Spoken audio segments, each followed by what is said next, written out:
Assalamualaikum warahmatullahi wabarakatuh. Salam sejahtera, Om Swastiastu, Shalom. Halo semuanya, perkenalkan nama saya Anita Salehan Gita Nur Rahman, NIM 0439 11389, berasal dari Universitas Terbuka jurusan Ilmu Hukum. Di sini saya akan memaparkan topik gagasan diskusi saya pada diskusi 4, yaitu mengenal lebih dalam virus corona dan bagaimana cara menanganinya.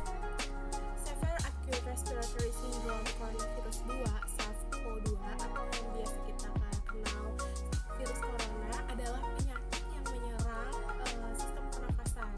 Pada banyak kasus, penyakit ini menyerang sistem pernafasan ringan seperti flu.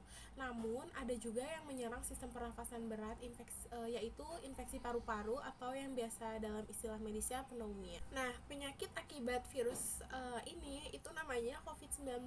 Penyakit ini itu bisa mengakibatkan infeksi pernafasan, habis itu infeksi paru-paru, hingga bisa menyebabkan kematian.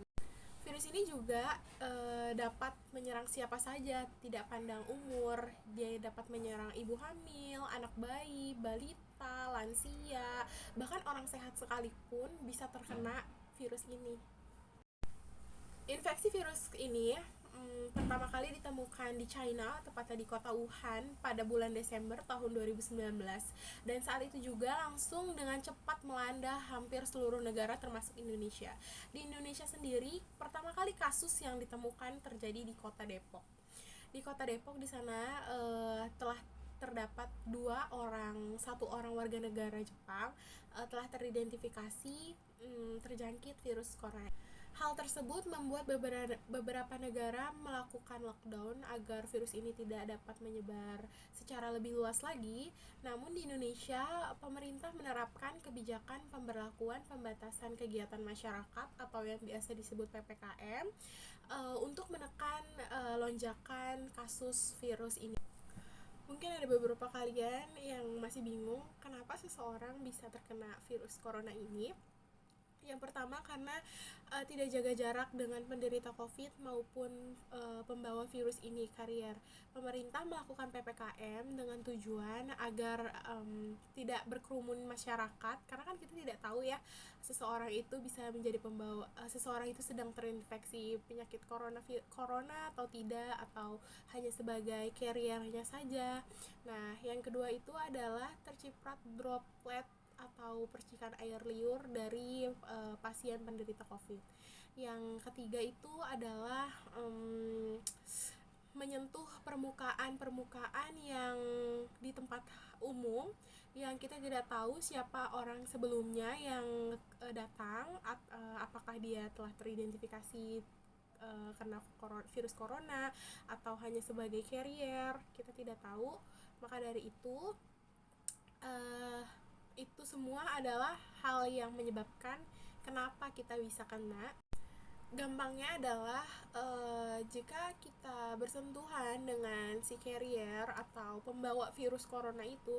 Jadi carrier itu begini maksudnya, seseorang yang memiliki daya tahan tubuh yang kuat namun telah nempel, virus coronanya itu nempel, dan virus corona itu tidak akan bekerja di tubuh seseorang itu karena dia memiliki daya tahan tubuh yang kuat dan sistem kekebalan tubuh yang aktif. Jika dia tidak sadar bahwa dia karier dan dia mengunjungi tempat khalayak umum, seseorang yang memiliki daya tahan tubuh yang lemah lantas menyentuh yang telah si karier sentuh, pegang, atau duduki, atau pakai, seseorang yang daya tahan lemah ini yang akan terkena dampaknya, akan terkena virus corona ini. Jadi seseorang yang karier ini tidak akan terkena apa-apa, jadi dia hanya sebagai pembawa. Oke, gejala virus corona itu apa sih?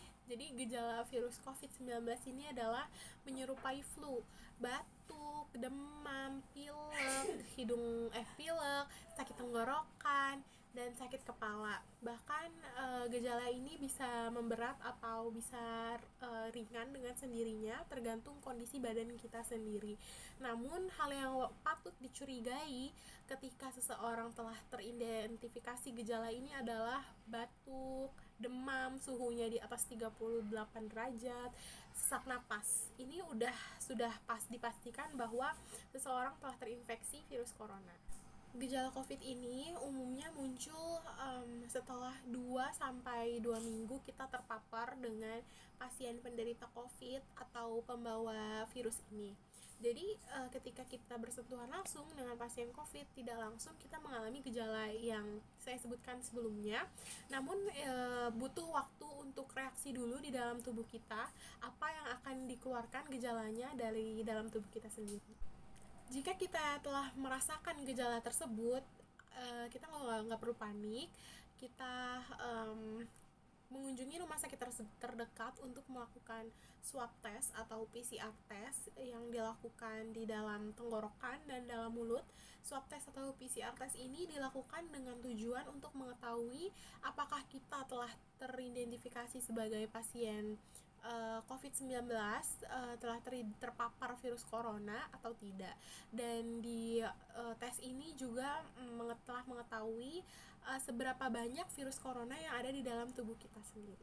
Jika kita telah mengetahui hasilnya bahwa kita terpapar virus ini atau tidak, hal yang pertama pasti semua dokter juga akan menyarankan ini, baik yang pasien bergejala berat atau bergejala ringan harus melakukan isolasi mandiri kurang lebih 14 hari atau 2 minggu.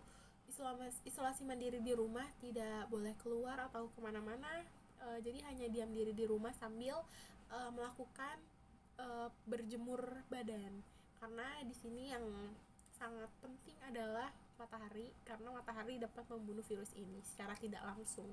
Namun jika gejala yang kita rasakan masih sangat berat atau tidak hilang-hilang selama 7 atau hari ke-8 kita karantina, itu kita bisa meminta resep obat ke dokter, atau di hari pertama pun kita sebenarnya bisa meminta resep ke dokter, resep obat antivirus. Nanti mereka akan memberi kita obat tersebut secara gratis jika melalui Kemenkes. Namun, jika seseorang yang terpapar virus corona ini memiliki gejala yang sangat berat, kita harus merujuknya ke rumah sakit, dan pihak rumah sakit pasti akan memberi kita